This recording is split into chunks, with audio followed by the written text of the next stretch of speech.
Welcome back to another episode of Cheating Tales Lab. We're thankful for your continued viewership. Before we begin, tell us, where in the world are you watching from? We love knowing our global reach. Now, let's dive into today's story. Chapter 1, Symptoms. Mitchell Adler had always been a man of precision. His colleagues at the pharmaceutical research facility didn't call him the surgeon because he wielded a scalpel, but because his mind dissected problems with clinical efficiency. At 43, he'd built a reputation as one of the country's leading toxicologists, specializing in creating antidotes for exotic poisons. The irony wasn't lost on him now as he heaved into the toilet for the third time that morning. 6 days. 6 days of what felt like the most vicious flu he'd ever encountered. Mitchell, I've made you some soup.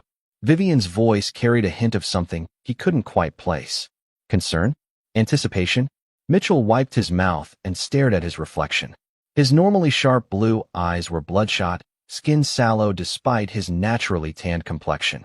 His dark hair, usually meticulously styled, stuck to his forehead with sweat. Coming, he called weakly, splashing cold water on his face. Their home, a sprawling modernist structure overlooking Lake Washington, had been featured in architectural magazines. High ceilings, minimalist furnishings, walls of glass framing spectacular views. The master bedroom suite where he'd been quarantined was larger than most apartments.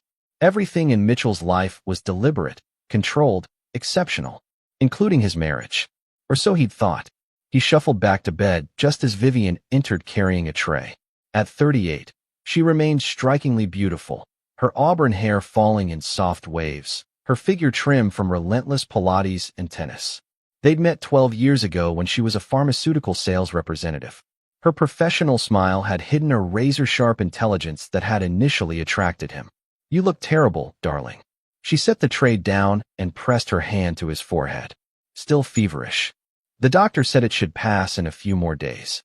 Mitchell propped himself against the pillows, eyeing the steaming bowl of soup. This will help. My grandmother's recipe. Vivian's smile didn't quite reach her eyes. Their son, Noah, appeared in the doorway, clutching his battered stuffed dinosaur.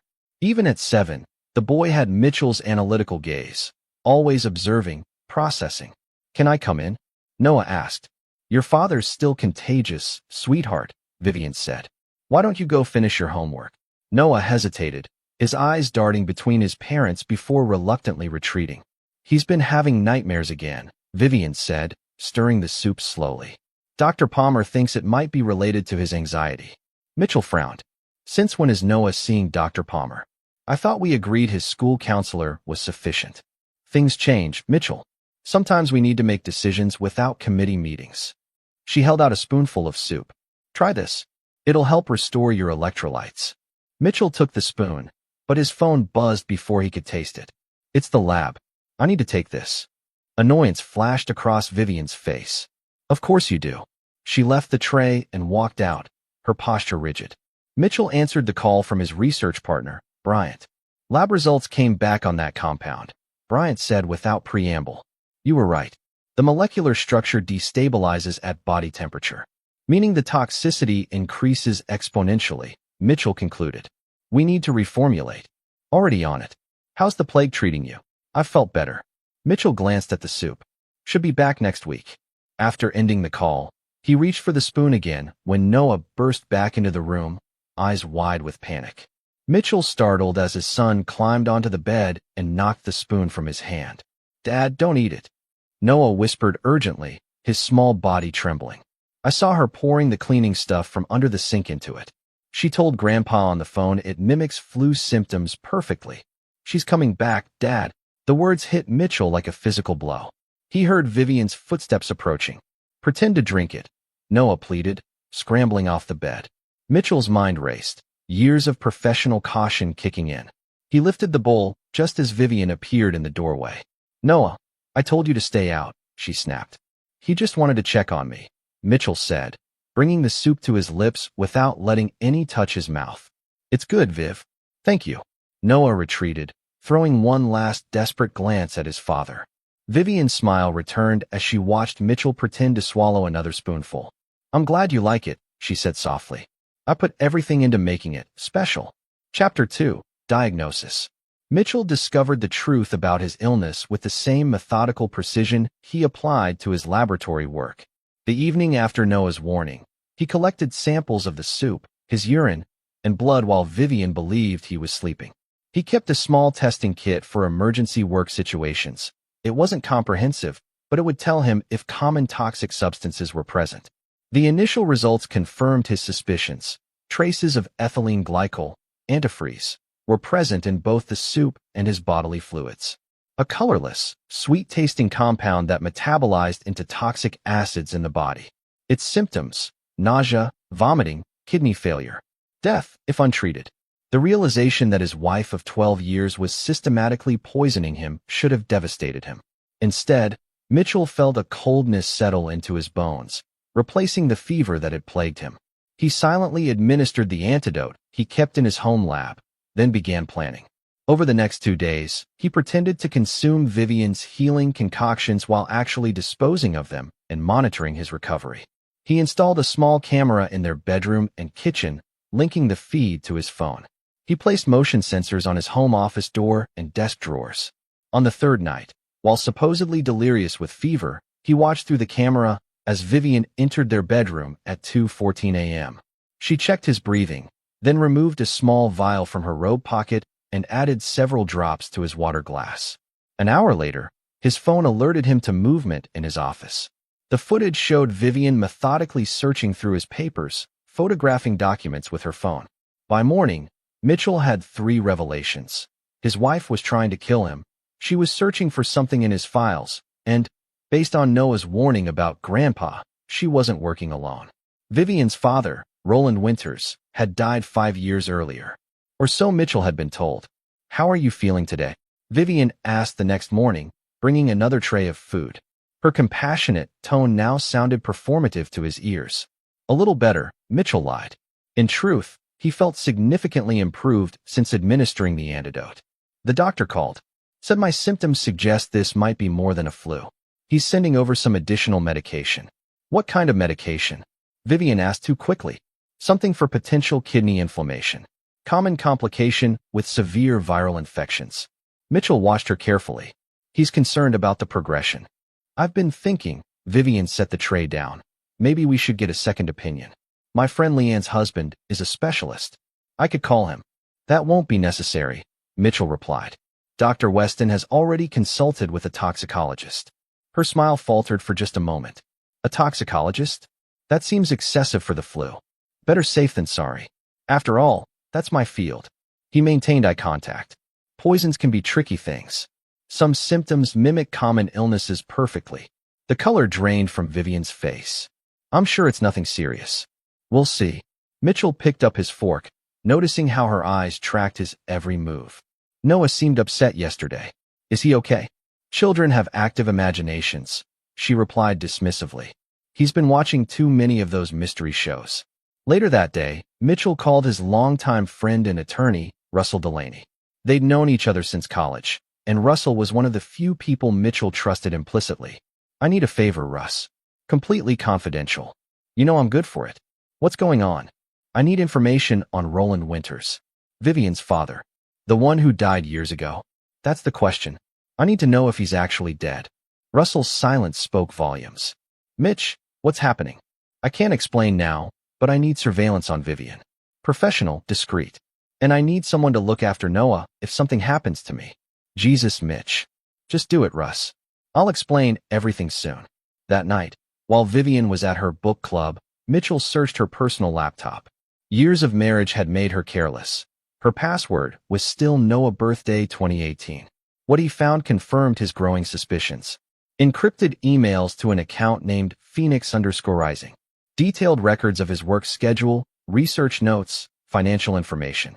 Several deleted searches on untraceable poisons and life insurance policies. Most damning was a calendar entry for 3 weeks from now. Final review.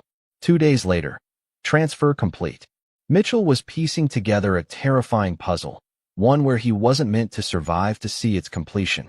The next morning, he received a text from a private investigator Russell had hired. Subject met with older male, approximate 70, at Harbinger Hotel. Surveillance photos attached. The man in the grainy photo sitting across from Vivian in the hotel restaurant was undeniably Roland Winters. His father-in-law, supposedly dead for 5 years, was very much alive. Chapter 3. Warning Signs. Noah's warning had saved Mitchell's life, but his son's involvement complicated matters. At 7, Noah was perceptive but vulnerable. Mitchell needed to protect him while uncovering the full extent of Vivian and Roland's plot. Friday afternoon, Mitchell told Vivian he was feeling well enough to take Noah for ice cream, his first outing since falling ill. They sat in Mitchell's Range Rover outside the ice cream parlor, Noah's chocolate cone dripping onto the napkin Mitchell had carefully tucked into his collar. "Noah," Mitchell began gently, "what you did the other day, warning me about the soup, that was very brave." Noah stared at his ice cream, suddenly less interested in eating it. "Mom said I made up stories." "I know you didn't." Mitchell turned fully toward his son. "I want you to know that I believe you, and I'm going to make sure we're both safe. Is Mom going to hurt us?" Noah's voice was small, frightened. Mitchell chose his words carefully. "I won't let anyone hurt you, ever. But I need to understand what's happening. Have you seen Mom talking to anyone unusual lately?" Noah nodded slowly. "Grandpa comes to the house sometimes when you're at work. Mom says it's a secret because it would make you sad to see him." Mitchell maintained his composure despite the rage building inside him. "When did Grandpa start visiting?" "After Christmas. He brings me presents, but says I can't show them to you." "Does Grandpa talk to you about anything else?" Noah hesitated. "He asks questions about your work, and about the special room in the basement. Mitchell's private lab, the one containing years of his proprietary research." "Noah, this is important. Has Mom or Grandpa ever given you anything to give to me? Food or drinks?" Noah's eyes welled with tears. "The vitamins. Mom said they'd help you not get sick, but then you got really sick anyway. The immune boosters Vivian had started giving him 3 months ago. Mitchell had taken them dutifully, believing they were just another of his wife's health kicks." "You're not in trouble, buddy. You've done nothing wrong." Mitchell pulled his son close. "From now on, though, I need you to be very careful. Don't take food or drinks from Mom or Grandpa without showing me first. And if they ask you to give me anything, tell them you will, but come show me instead." "Are we going to leave?" Noah asked. "Not yet. We need to be patient a little longer." Mitchell wiped a tear from his son's cheek. "But I promise you, we'll be okay." That night, Mitchell began experiencing stomach cramps again. He realized his mistake too late: the ice cream. Vivian must have anticipated he would take Noah out and tampered with his lactose pills. The dosage was higher this time. She was growing impatient. As Mitchell fought through the pain, administering another antidote, his surveillance system alerted him to movement in the kitchen. Checking his phone, he watched as Roland Winters, the man who had pretended to be dead for 5 years, moved confidently through his home, speaking in hushed tones with Vivian. "The board is getting nervous," Roland said. "Kaiser Pharmaceuticals can't wait forever. If we don't deliver Mitchell's research on the RS-47 compound soon, they'll find another route." "He's weakening," Vivian replied. "Another week at most. The dosage is stronger now." "And the files?" "The prototypes." "In his laboratory. The biometric lock requires his fingerprint and retinal scan." Roland shook his head. "We need those before he dies, Vivian. The formula is worth billions, but only if we can reproduce it. No fingerprint, no scan, no access." "I'm handling it," Vivian snapped. "Mitchell trusts me. Once he's incapacitated but before organ failure, I'll get him to open the lab. Say it's for emergency medication." "And the boy?" "He's becoming a liability." Mitchell's blood ran cold at Roland's words. "Leave Noah to me," Vivian said firmly. "He's just a child. No one will believe him." "Children have ruined better plans than ours," Roland warned. "Especially ones with his particular aptitudes." Mitchell had heard enough. His wife and her supposedly dead father were not only trying to kill him for his research, but were now viewing his son as a liability. The cold rage that had been building crystallized into something harder, more focused. He would not merely survive their plot. He would destroy them. The next morning, feigning weakness, Mitchell called Bryant from his research team. "I need the contingency protocol activated," he said without preamble. There was a pause on the line. "The Midnight Protocol?" "Mitch, that's only for critical security breach." "Yes, I'm initiating it now. Authorization code Delta 7 Phoenix 9. Understood. Secure channel established." "What's happened?" Kaiser Pharmaceuticals is making a play for Rs. 47 through personal channels. I need a safe location for a minor and complete lockdown of all research files. Bryant didn't hesitate. Done. Extraction timeline. 48 hours. And Bryant? This stays between us. Always. Mitchell ended the call and began typing a message to Russell. The game had changed. Vivian and Roland weren't just after his life insurance or his assets. They were corporate spies targeting his breakthrough research on Rs. 47, a revolutionary compound that could neutralize a wide range of biological toxins. The military applications alone made it priceless. As he pressed send on the message, Mitchell heard a small gasp. Looking up, he saw Noah standing in the doorway of his bedroom, eyes wide with fear. "Mom's making a special dinner tonight," Noah whispered. "She said it's to celebrate you getting better." Mitchell nodded, understanding exactly what kind of celebration Vivian was planning. "Noah," he said quietly, "how would you like to go on a special trip tomorrow? Just you and me." Noah's eyes lit up briefly before doubt clouded them. "Will Mom come?" "No," Mitchell said firmly. "This trip is just for us. Promise. I promise. Now, let's talk about dinner. I need you to be very brave again." Chapter 4, Countermeasures. The celebration dinner that night became the opening move in Mitchell's counterstrike. He arrived at the dining table looking appropriately weakened, moving slowly, his skin deliberately pallid thanks to some careful application of stage makeup purchased through an anonymous delivery service. Vivian had outdone herself. Candles, fine china, his favorite wine, a 2008 Bordeaux they discovered on their 10th anniversary trip to France, and an elaborate seafood paella that she knew he loved. A perfect final meal.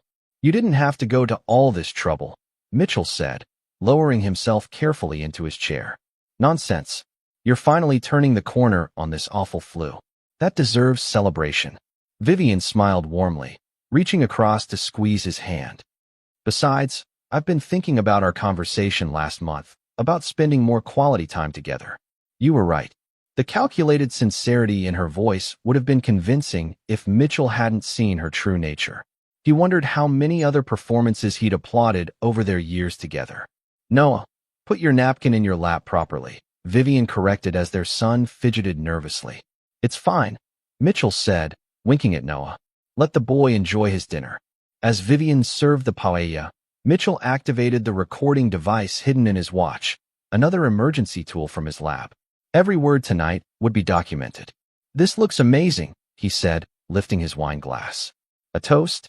To family, and to honesty. Something flickered behind Vivian's eyes, uncertainty, perhaps, but she clinked her glass against his. To family.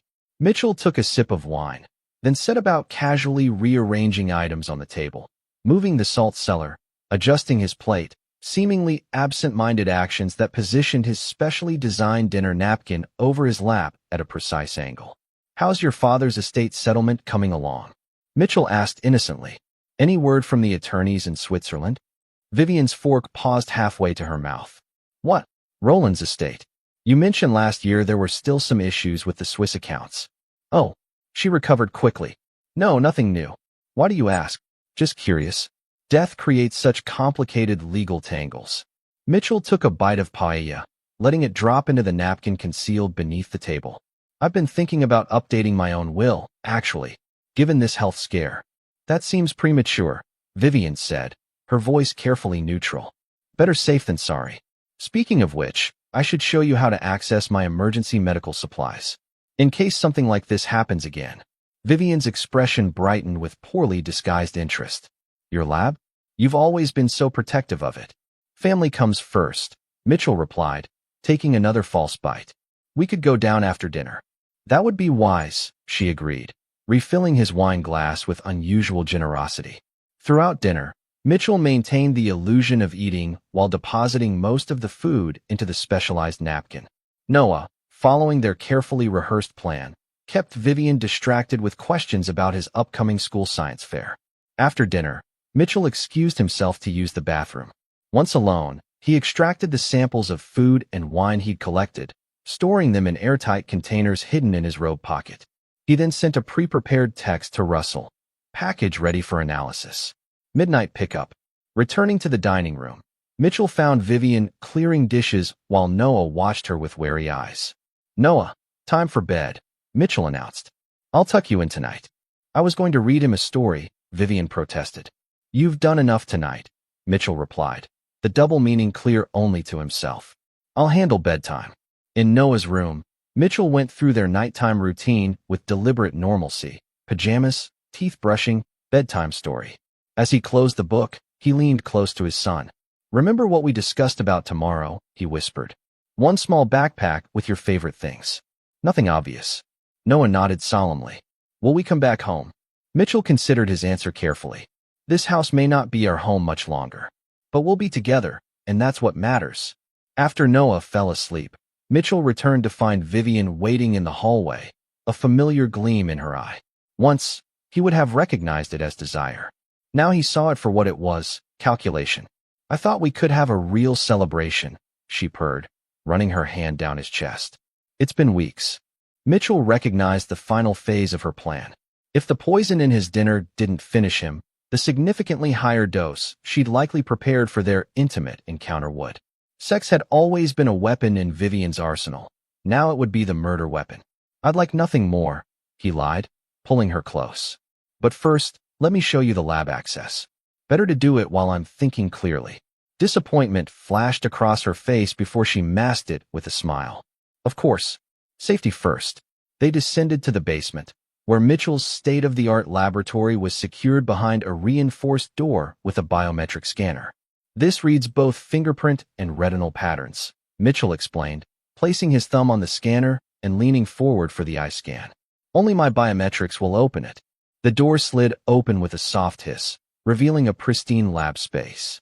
White countertops, gleaming equipment, climate-controlled storage units. The fruits of decades of research secured in one room. In an emergency, Mitchell continued, walking Vivian through the space. "The essential medications are here." He opened a refrigerated cabinet containing dozens of labeled vials. Each is marked with its purpose and dosage. Vivian's eyes scanned the room, lingering on the secure server and file cabinets. "What about your research data? In case the university or pharmaceutical board needs access." "Backed up on encrypted servers," Mitchell replied.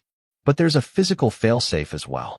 He walked to a wall safe, positioning himself so Vivian couldn't see the combination he entered. The safe opened to reveal several external hard drives and a stack of notebooks. "Everything is here. Complete research on RS-47 and all preliminary compounds." He turned to face her. "Including the formula Kaiser Pharmaceuticals has been trying to acquire." Vivian froze, her composure slipping for the first time. "I don't know what you mean." "Don't you?" Mitchell leaned against the counter. "It's interesting how focused Kaiser has been on my research. Almost as if they had inside information." "You're being paranoid, Mitchell. That flu must have affected your brain." Her laugh was brittle. "Perhaps." Mitchell walked back toward the door. "I'm feeling tired suddenly. Rain check on our celebration." Relief flooded Vivian's features. "Of course, darling. You need your rest." Neither slept that night. Mitchell, because he was executing the next phase of his plan, securing evidence, finalizing arrangements, preparing for the coming storm. Vivian, because she was frantically texting someone whose contact was listed only as P in her encrypted messaging app. At 3:17 a.m., Mitchell's surveillance system recorded her whispered phone conversation. "It's not working fast enough. We need to accelerate." "Yes, I understand the risks. The lab has everything. Tomorrow night. I'll make sure." By dawn, Mitchell knew their timeline had shifted. Whatever Vivian and Roland had planned was now scheduled for the following evening. His own plans would need to adjust accordingly. Chapter 5: Extraction.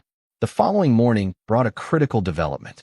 Russell called with results from the food analysis. "Mitch, the samples contained thallium, significant quantities. It's a heavy metal toxin that—" "I know what it is, Russ. Colorless, odorless, gradually accumulates in the body. Symptoms mirror other conditions until organ failure begins." "Jesus, Mitch. Your wife is trying to kill you." "Not trying, Russ. She's been poisoning me for months. The immune boosters she's been giving me likely contained small doses to build up in my system. The recent escalation was just the final phase. We need to go to the police." "Not yet. She's working with someone. Her father, who's apparently very much alive despite his death 5 years ago. Thereafter, my research on Rs-47 for Kaiser Pharmaceuticals, the biological countermeasure compound, the one the military's interested in. The same, worth billions to whoever controls the patent. Russell exhaled sharply. What's the play? Noah and I disappear today. I need the safe house ready by noon. Already arranged. What about evidence? Mitchell smiled grimly. I'm collecting the final pieces as we speak. Have your contact at the FBI ready to receive everything tomorrow morning. After ending the call, Mitchell approached Noah's room, where his son was carefully packing his backpack as instructed, dinosaur toy, favorite books, the special compass Mitchell had given him for his birthday. Ready for our adventure? Mitchell asked. Noah nodded solemnly. Will Mom be mad? She'll be surprised. But this is important, Noah. Sometimes adults make bad choices, and other adults have to step in to make things right. Like when Tyler took Jacob's lunch money and Ms. Harrison made him give it back. Mitchell smiled sadly. Something like that, but more serious. What's happening is not your fault, Noah. Remember that. Downstairs, Vivian was preparing breakfast, humming tunelessly, a habit Mitchell once found endearing but now recognized as a tell that she was nervous. You're up early, she remarked. Feeling better? Much. Mitchell poured himself coffee. In fact, I think Noah and I should get some fresh air today. Maybe drive up to Whidbey Island, walk on the beach. Vivian's humming stopped abruptly. Today? You were barely able to sit through dinner last night. Amazing what a good night's sleep can do. Mitchell sipped his coffee. Besides, I've been neglecting Noah with this illness. Some father-son time is overdue. I don't think that's wise. You're still recovering. I'll take it easy. We'll be back for dinner. Mitchell locked eyes with her. Unless you had specific plans for today? The momentary panic in her expression confirmed his suspicions. She needed him home for whatever was scheduled that evening. I just worry about you overexerting yourself. She recovered smoothly. But if you feel up to it, a short trip might be good. Mitchell allowed the slightest edge to enter his voice. We'll be fine, Vivian. I think I know my own limitations. She blinked at his tone, but nodded. Of course. I'll pack some snacks for the drive. No need, Mitchell replied casually. We'll pick something up on the way. An hour later, Mitchell and Noah were in the Range Rover heading north, but not toward Whidbey Island. Instead, they drove to a private airstrip where a chartered plane waited. Russell stood beside the aircraft, tension evident in his stance. Uncle Russ. Noah called, running toward the man who was his godfather. Hey, buddy. Russell knelt to hug the boy. Ready for our secret mission? While Noah climbed aboard with the pilot, Russell pulled Mitchell aside. Everything's set at the Montana property. My sister will meet you there. She's taking a leave of absence from teaching to help with Noah. I owe you, Russ. Damn right you do. Russell handed him a satellite phone. Untraceable. Call once you're settled. And Mitch, he gripped his friend's shoulder. Be careful. These people are playing for keeps. Mitchell nodded grimly. So am I. As the plane took off, Mitchell watched his son gazing excitedly out the window, innocent despite the chaos surrounding him. The surge of protectiveness Mitchell felt crystallized his resolve. Vivian and Roland hadn't just betrayed him, they'd threatened Noah. For that alone, there would be no mercy. During the flight, Mitchell received a text from Bryant. Midnight protocol activated. All servers locked. Physical backups secured off-site. The next text came from the private investigator. Subjects meeting at residence. 3 unknown individuals arrived at 10:42 a.m. Equipment being unloaded. So Vivian had accelerated the timeline. Once she discovered Mitchell and Noah missing, whatever plan they'd had for that evening would be abandoned. They would move to extract whatever they could from his lab before disappearing. Except Mitchell had prepared for this contingency. After landing in Montana, Mitchell and Noah were driven to a remote property, a ranch house nestled against the mountains, invisible from the main road. Russell's sister, Diane, greeted them warmly. Noah, why don't we get you settled while your dad makes some calls, she suggested, leading the boy inside. Alone on the porch, Mitchell connected the satellite phone to his secure laptop. A few keystrokes gave him access to the home surveillance system. What he saw confirmed his predictions. Vivian, Roland, and 3 men in unmarked coveralls were attempting to access his laboratory. Their frustration was evident as the biometric scanner repeatedly denied them entry.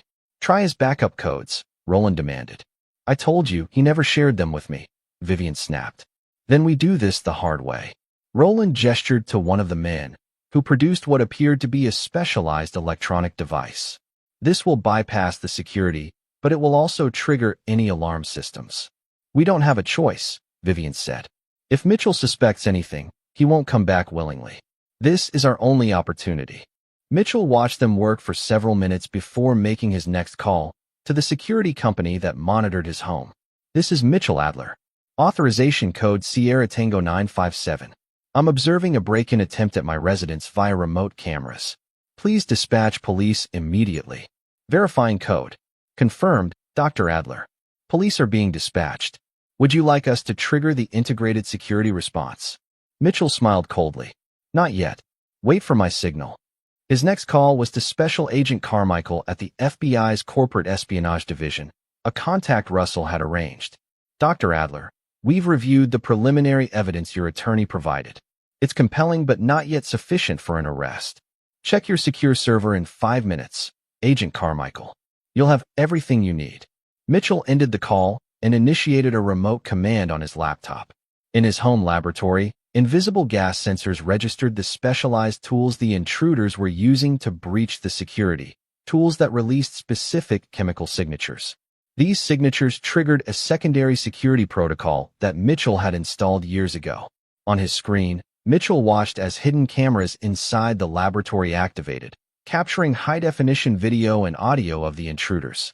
Simultaneously, a hidden safe in the floor opened automatically, revealing what appeared to be research notebooks and external hard drives. There, Roland exclaimed as they finally breached the lab. The safe is open. Grab everything. One of the technicians examined the first notebook. This is it. RS-47 formulae and testing protocols. Download everything from the server too, Roland instructed. Kaiser wants complete documentation. Mitchell smiled grimly as he recorded every word, every confession, every piece of damning evidence. When Roland made a direct call to someone identified only as director at Kaiser Pharmaceuticals, confirming acquisition of the research, Mitchell knew he had them. He sent the complete surveillance package to Agent Carmichael, then called the security company again. Activate Protocol Omega, he instructed. Full containment. Within seconds, reinforced security shutters descended over all laboratory exits. The ventilation system reversed, creating negative pressure that would prevent escape through air ducts. Most importantly, every word and action continued to be recorded as Vivian and her accomplices realized they were trapped. What's happening? Vivian demanded as the shutters slammed down. Roland's face contorted with rage. Your husband. He knew. The look of genuine shock on Vivian's face might have been satisfying under different circumstances. That's impossible. He's been sick for days. He trusts me. Evidently not, Roland spat. Call him. Now. Mitchell watched Vivian repeatedly call his cell phone, her composure crumbling with each unanswered ring. When police sirens became audible on the surveillance feed, panic erupted in the laboratory. We need to destroy everything, Roland ordered. Burn the notebooks. Wipe the servers. Too late, Mitchell whispered to himself as FBI agents accompanied the local police surrounding the house. Much too late. Chapter 6. Evidence. From the safety of the Montana ranch, Mitchell watched the operation unfold via the home security cameras. FBI agents in tactical gear breached the house, weapons drawn. The expression on Vivian's face as she was handcuffed and read her rights, the pure, unfiltered shock, told Mitchell everything he needed to know. She had never imagined he would outwit her. Special Agent Carmichael conducted the arrests personally, methodically documenting the evidence. The notebooks and hard drives the conspirators had so eagerly seized contained precisely what Mitchell had wanted them to find. Enough authentic research to be convincing, modified with subtle but critical errors that would render any stolen formula useless or even dangerous if implemented. The real research was secured elsewhere, as part of the Midnight Protocol. Dr. Adler, Agent Carmichael said during their video call that evening, I've been investigating corporate espionage for 15 years. I've never seen a more comprehensive counter-operation executed by a private citizen. I'm not an ordinary private citizen, Agent Carmichael, Mitchell replied. Toxicology is my specialty. I know how poisons work, both chemical and human. We've recovered significant physical evidence of the thallium poisoning. Your son's testimony about witnessing your wife contaminating your food corroborates the timeline. And the recorded conversations in the lab are damning. What about Kaiser Pharmaceuticals? We're executing search warrants at their headquarters now. The executive you identified as director has been taken into custody. This case will dismantle their entire corporate intelligence division. Mitchell nodded, satisfied. And Roland Winters? I want confirmation of his identity. Fingerprints confirm he's indeed Roland Winters, despite the death certificate filed 5 years ago. We're investigating how he falsified his death, likely with your wife's assistance. The Swiss accounts you mentioned are being traced. Keep me updated, Agent Carmichael. I'll be available to testify when needed. After ending the call, Mitchell found Noah and Diane playing a board game in the living room. The boys seemed more relaxed here, away from the tension that had permeated their home for months. Dad, Noah exclaimed, Aunt Diane taught me how to ride a horse today. Her horse is named Thunderbolt, and he's super fast. Mitchell smiled, ruffling his son's hair. That sounds amazing, buddy. When are we going home? Noah asked. The question hung in the air. Mitchell exchanged a glance with Diane before answering. We're going to stay here for a while, Noah. Our house has some problems that need to be fixed. Because of what Mom did. Mitchell knelt beside his son. Yes, what Mom did was very wrong, and now she has to face the consequences. But that doesn't change how much I love you, and it doesn't change that we're going to be okay. That night, after Noah was asleep, Mitchell sat alone on the porch, staring at the vast Montana sky. The initial phase of his plan had succeeded beyond expectations. Vivian, Roland, and their Kaiser Pharmaceuticals conspirators were in custody. Evidence of their crimes was overwhelming. But it wasn't enough. They had tried to kill him slowly, painfully. They had threatened his son.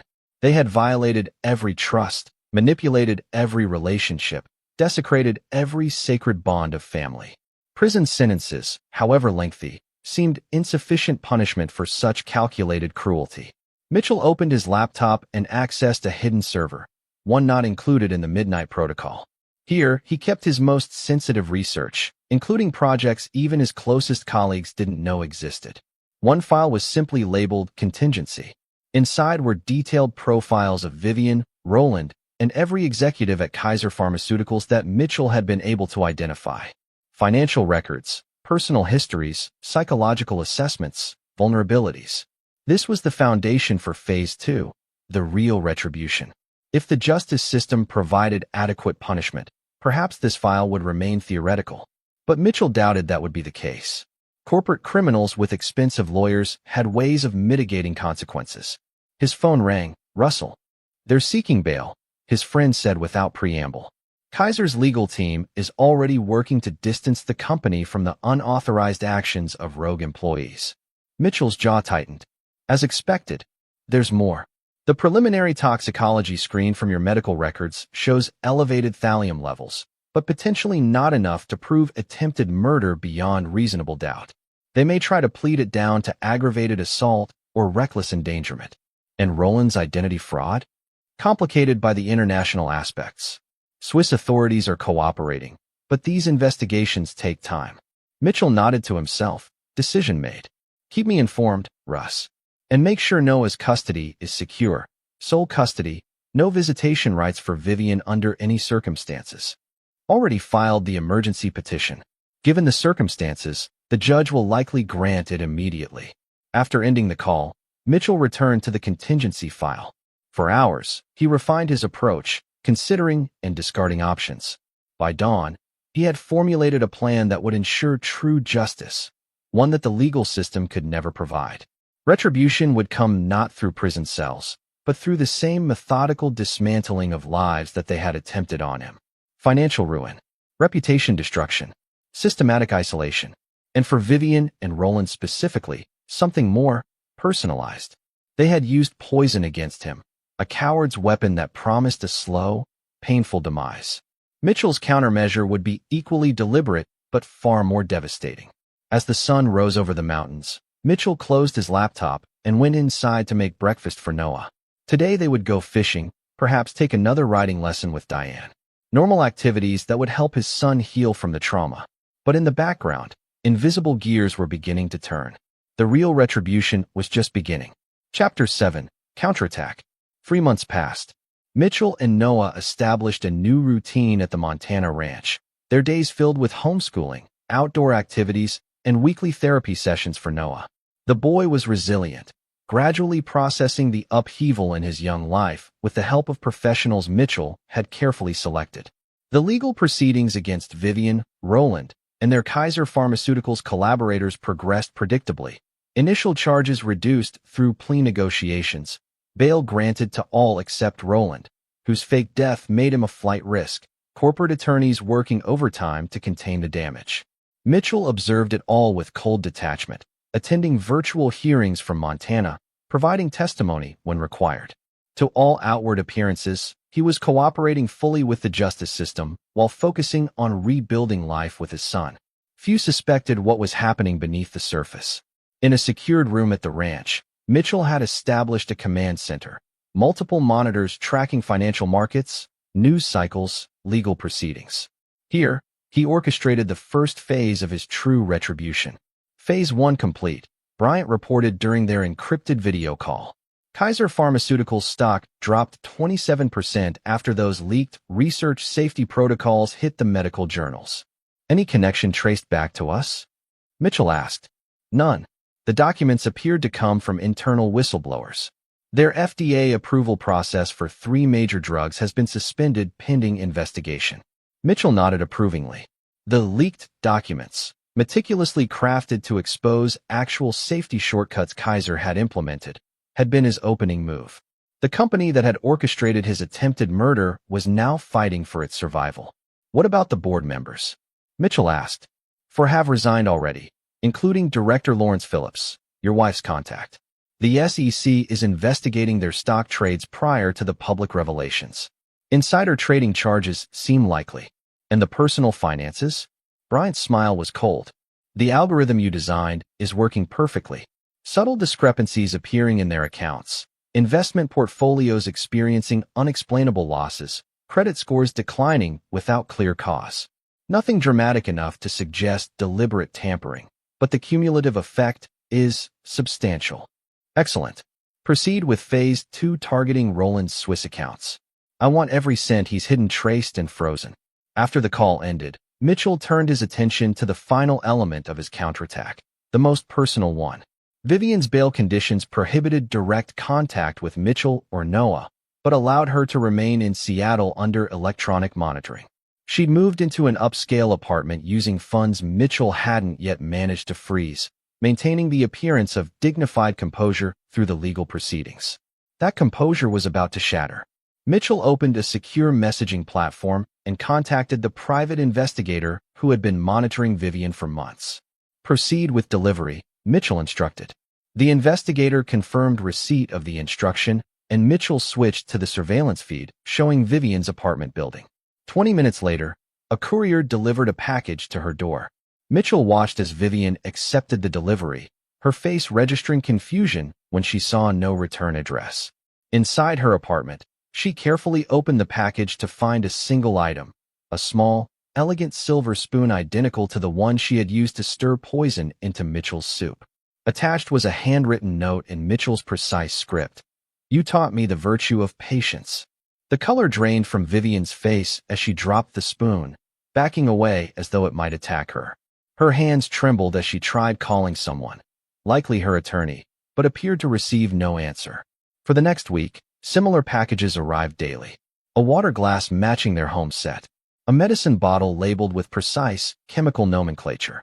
A small vial of clear liquid, actually harmless saline, but Vivian had no way of knowing that. Each item reminded her of her crime. Each delivery proved that despite restraining orders and bail conditions, Mitchell could reach her whenever he chose. No direct threats were made, nothing that could constitute harassment or intimidation in legal terms. Yet the psychological impact was devastating. Surveillance showed Vivian growing increasingly paranoid. She stopped eating at restaurants, began obsessively checking her food and water, installed additional locks on her apartment door. Her poised facade crumbled as dark circles formed under her eyes from sleeplessness. Meanwhile, Roland's carefully constructed financial safety net began to unravel. The Swiss accounts he'd spent decades building, first through legitimate pharmaceutical patents, later through corporate espionage, were flagged by banking authorities acting on anonymous tips. Assets were frozen pending investigation into the death certificate fraud. Most devastating was the discovery of communications between Roland and several known terrorist organizations regarding chemical weapons, communications Mitchell had meticulously fabricated using Roland's digital signature and communication patterns. Agent Carmichael is requesting another meeting, Russell informed Mitchell. The terrorism angle has kicked this up to national security levels. Schedule it for tomorrow, Mitchell replied. I'll express appropriate shock and cooperation. Mitch. Russell hesitated. I've been your friend for 20 years. I know you better than almost anyone. This goes beyond justice into something else. They tried to murder me slowly and painfully, Russ. They threatened my son. The legal system will give them a few years in minimum security before they're free to rebuild their lives. Is that justice? No, but there are lines. Lines they crossed first, Mitchell interrupted coldly. I'm not breaking any laws. I'm simply ensuring they experience the full consequences of their actions. Russell studied his friend's face, recognizing the implacable resolve. And when does it end? Mitchell turned back to his monitors. When they have nothing left. Just as they planned for me. By month 4, the counterattack had expanded to every aspect of Vivian and Roland's lives. Mitchell leveraged his connections in pharmaceutical research to ensure neither would ever work in the industry again. Anonymous tips to investigative journalists revealed Roland's decades of industrial espionage, resulting in scathing exposés. Kaiser Pharmaceuticals, facing multiple federal investigations and class action lawsuits from shareholders, announced massive layoffs and restructuring. The executives who had collaborated with Roland and Vivian found themselves unemployable, their reputations destroyed. Most satisfying to Mitchell was Vivian's complete isolation. Former friends, many from the upper echelons of Seattle society, disassociated themselves from the poison wife, as tabloids had dubbed her. Her social media accounts were flooded with vitriolic comments. Her attorney, sensing a losing case, recommended a guilty plea to reduce charges. She's requesting a meeting, Russell informed Mitchell one evening. Off the record, no attorneys present. Mitchell's expression remained neutral. For what purpose? She claims to have information about additional conspirators. Says she'll only share it with you directly. Arrange it, Mitchell decided after a moment's consideration.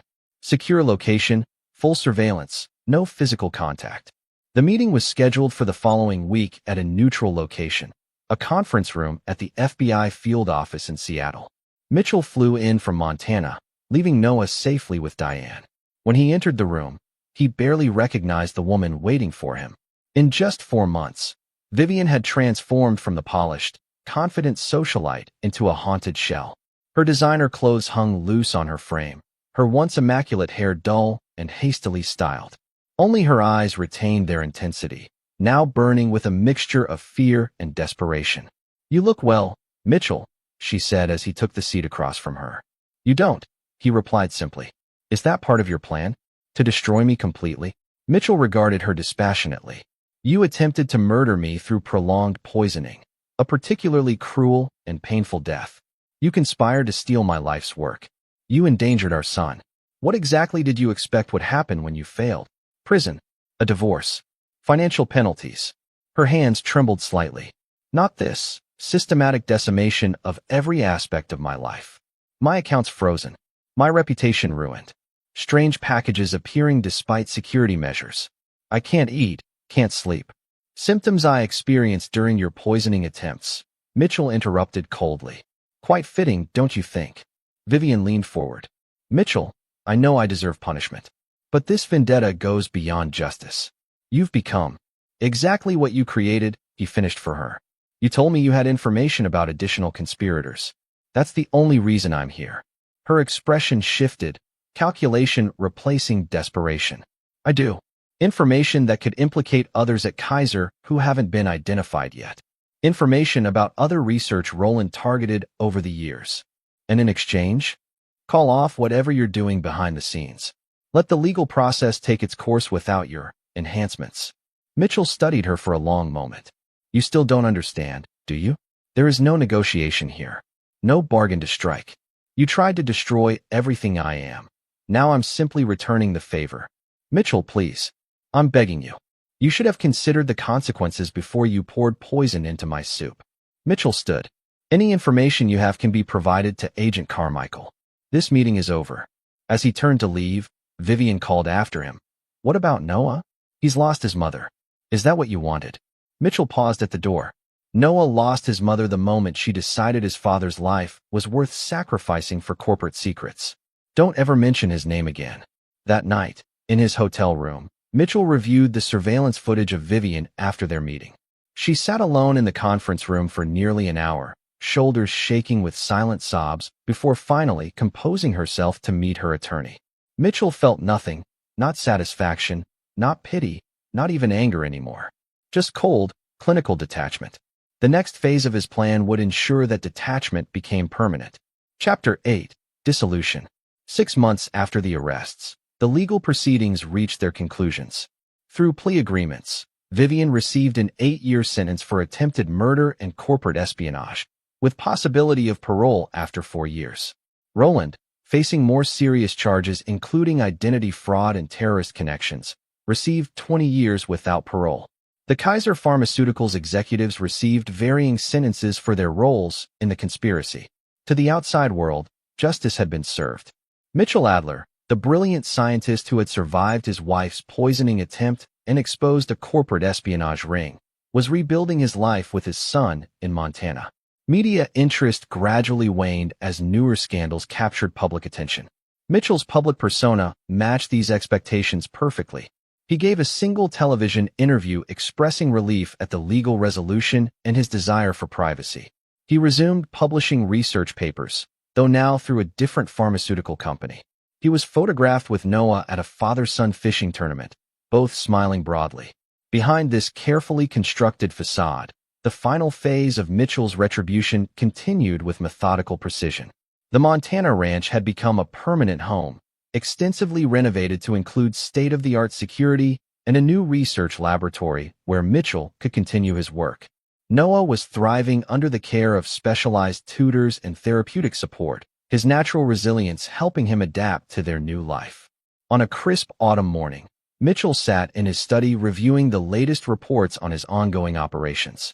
Roland's remaining hidden assets had been identified and seized through anonymous tips to international authorities. Vivian's prison experience was being subtly manipulated through Mitchell's connections. Nothing overtly dangerous, but ensuring maximum discomfort within legal boundaries.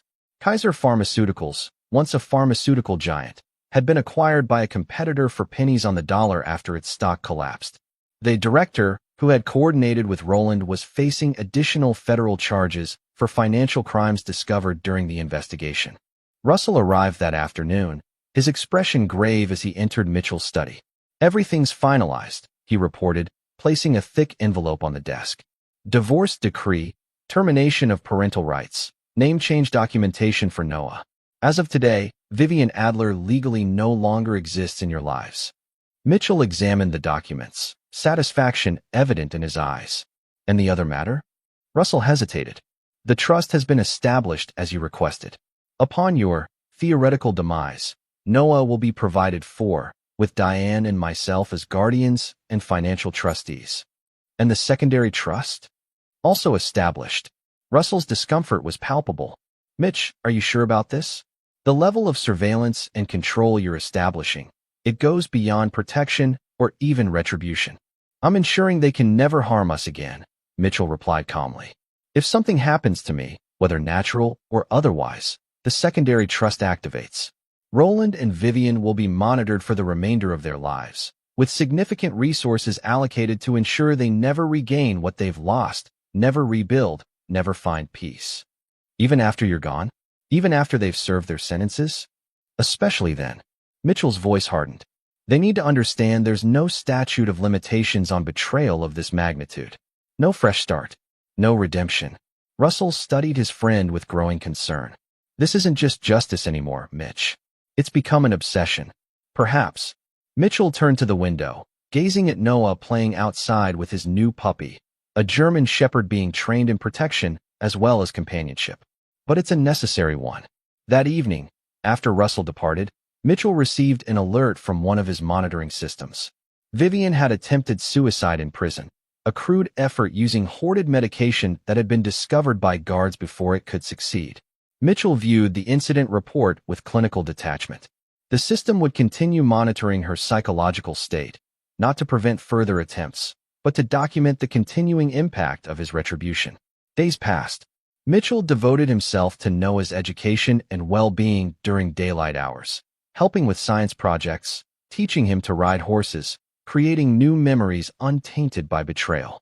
At night, he refined his surveillance and control mechanisms, ensuring that even if his active participation ceased, the systems would continue their work indefinitely. A month after the suicide attempt, Mitchell received a letter from Vivian. The prison screening system had flagged numerous previous attempts, but Mitchell had instructed that this one be delivered. Her handwriting, once elegant and controlled, was now uneven and desperate. Mitchell, I know now that there's no escaping what I've done or what you've become in response. The systematic destruction of everything I am continues even behind these walls. There's no corner of my existence you haven't infiltrated, no aspect of my life you haven't corrupted. I won't ask for forgiveness, we're far beyond that. I only ask that you consider what this relentless pursuit is doing to you. The Mitchell I married would never have created such elaborate mechanisms of torment. You've constructed a monument to hatred that will outlive us both. Think of Noah. What will he become with this legacy? You've won Mitchell, completely and irrevocably. I am destroyed. Whatever remains of my life is merely epilogue. Isn't that enough? Vivian. Mitchell read the letter twice, searching for manipulation or hidden messages, finding only genuine despair. For a brief moment, something like doubt flickered within him. Then he remembered Noah's desperate warning, the fear in his son's eyes. He remembered the pain of poison coursing through his veins. The betrayal of discovering years of their marriage had been strategic positioning for the final betrayal. He placed the letter in his office shredder without response. That night, working late in his laboratory, Mitchell examined his reflection in a polished steel cabinet. The man looking back at him was physically recovered from the poisoning, fit, focused, in his prime. But the eyes that stared back were different, harder, colder, uncompromising. Vivian was right about one thing. He had changed. The trusting, passionate scientist who believed in redemption and second chances had been systematically poisoned, not just by thallium, but by betrayal itself. In his place stood someone new, someone who would never be vulnerable again, someone who would ensure that those who had tried to destroy him would spend the remainder of their lives in calculated misery. Mitchell welcomed this transformation. In a world where even those closest to you could become your executioners, such evolution wasn't just justified, it was necessary. He returned to his work, the final components of his perpetual retribution system nearly complete. Chapter 9, Aftermath. 1 year to the day after Vivian's poisoning attempt, Mitchell stood on the deck of the Montana ranch house, watching the sunset paint the mountains in crimson and gold. Noah was inside with Diane, preparing for their weekly movie night, a ritual that had become central to their new life. Mitchell's phone chimed with a notification from Russell. Final paperwork filed. The foundation is officially established. The Mitchell-Adler Foundation for Medical Research was now a reality, a legitimate philanthropic organization that would advance toxicology research while serving as the perfect cover for the continuation of Mitchell's retribution system. The foundation would fund promising research, establish scholarships, and contribute meaningfully to medical science. But beneath this benevolent facade, significant resources would remain dedicated to ensuring that Vivian, Roland, and everyone connected to their conspiracy would never escape the consequences of their actions. After the foundation announcement hit the scientific press, Mitchell received an unexpected call from Agent Carmichael. "Congratulations on the foundation, Dr. Adler. An admirable way to create something positive from your ordeal." "Thank you, Agent Carmichael. I believe in transforming trauma into purpose." The FBI agent's tone shifted slightly. "That's actually why I'm calling. We've noticed some patterns regarding the individuals connected to your case." Mitchell's expression remained neutral. "Patterns, financial anomalies, unusual coincidences. Nothing that constitutes evidence of illegal activity, but enough to raise questions. The universe works in mysterious ways, Agent Carmichael. Indeed. A pause. Dr. Adler, off the record, I understand the desire for complete justice. Many victims feel the legal system doesn't provide adequate resolution. But perpetual punishment exists in a moral gray area that can consume those who administer it. Mitchell watched as Noah appeared in the yard below, throwing a ball for his dog with carefree abandon. Your concern is noted, Agent Carmichael. Is there an official purpose to this call? No. Officially, all cases connected to your poisoning and the Kaiser espionage ring are closed or in the sentencing phase. I simply wanted to ensure you're finding healthy closure. I appreciate your concern. The foundation is my closure. Now, if you'll excuse me, my son is waiting for our movie night. The call ended, but Mitchell remained on the deck, contemplating Carmichael's veiled warning. The agent suspected something, but had no proof. The systems Mitchell had created were too sophisticated, too carefully structured to be traceable. Even if Carmichael pursued his suspicions, he would find nothing actionable, just a series of unfortunate circumstances befalling people who had conspired to commit murder. Mitchell joined Noah inside, where the boy had already arranged bowls of popcorn and selected an animated film about a young Viking and his dragon. As they settled onto the couch, Noah snuggled against his father's side. Dad, is Mom ever coming back? The question was asked casually, without the emotional weight it had carried months earlier. Mitchell chose his words carefully. No, Noah. Your mother made choices that mean she can't be part of our lives anymore. Noah nodded, processing this information.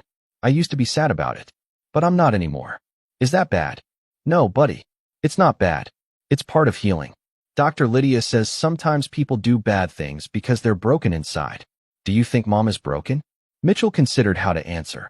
The therapist's perspective was valid. Vivian and Roland's actions stemmed from fundamental character flaws, a brokenness that had always been there beneath the surface. I think your mother made terrible choices because of who she is, Mitchell answered finally. Some people are damaged in ways that can't be fixed. The important thing is that we're safe now, and we have each other. Noah seemed satisfied with this answer, turning his attention back to the movie. Mitchell wondered if his son would eventually ask more difficult questions about the specifics of Vivian's crime, about whether forgiveness was possible. Those were questions for another day. For now, Mitchell was content that Noah was healing, adapting, moving forward without the woman who had been willing to sacrifice his father. Later that night, after Noah was asleep, Mitchell received his daily reports on Vivian and Roland. His father-in-law was experiencing health problems in prison. Nothing life-threatening, but chronic conditions exacerbated by stress and prison conditions. Vivian had been placed in solitary confinement after an altercation with another inmate, an incident engineered through Mitchell's careful manipulation of prison social dynamics. Mitchell reviewed the reports with the same clinical detachment he applied to laboratory data. The system was functioning as designed, creating a controlled environment of consequence that would follow his targets for the remainder of their lives. He accessed the Foundation's secure server and reviewed the contingency protocols, the mechanisms that would continue his work even if he was no longer able to oversee them personally. Automated systems, dedicated personnel who didn't know the full scope of their assignments, financial structures that would remain stable regardless of economic fluctuations. The Foundation wasn't just his legacy to medical science. It was his guarantee that betrayal would never go unpunished. A monument to consequence that would outlive all participants in this tragedy. Mitchell closed his laptop and walked to Noah's room, quietly opening the door to check on his son. The boy slept peacefully, his face relaxed, one arm thrown around his stuffed dinosaur. In sleep, his features showed hints of the man he would become, strong, resilient, watchful. Mitchell had protected him from those who would cause harm, had created a world where consequences were inevitable, where betrayal earned not forgiveness but relentless retribution. This was his true legacy to his son, not just the foundation or financial security, but a fundamental understanding that loyalty was sacred and its violation unforgivable. Some might call it obsession or vengeance. Mitchell recognized it as justice in its purest form, not blunted by legal technicalities or softened by the passage of time, but sharp and enduring. He gently closed Noah's door and returned to the deck, staring out at the Montana night. Stars filled the vast sky, distant and cold. Much like himself, Mitchell reflected. The warm, trusting man he had once been was gone, transformed by betrayal into something harder, more implacable. He didn't regret this evolution. In a world where even those closest to you could become your assassins, such transformation wasn't weakness but strength. The capacity for forgiveness that society so often praised was, in reality, a vulnerability that could be exploited. Mitchell had eliminated that vulnerability. He had become a perfect instrument of consequence, as precise and implacable as the poisons he studied. His phone chimed with a final notification for the day, confirmation that the last of Roland's hidden financial reserves had been identified and frozen. The comprehensive destruction of his father-in-law's legacy was now complete. Mitchell smiled coldly at the stars.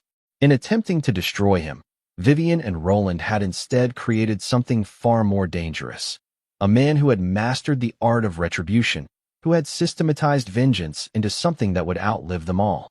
They had tried to poison his body. In response, he had poisoned their entire existence, past, present, and future. It was, Mitchell decided as he turned to go inside, a fitting exchange. This is where our story comes to an end. Share your thoughts in the comments section. Thanks for your time. If you enjoy this story, please subscribe to this channel. Click on the video you see on the screen, and I will see you there.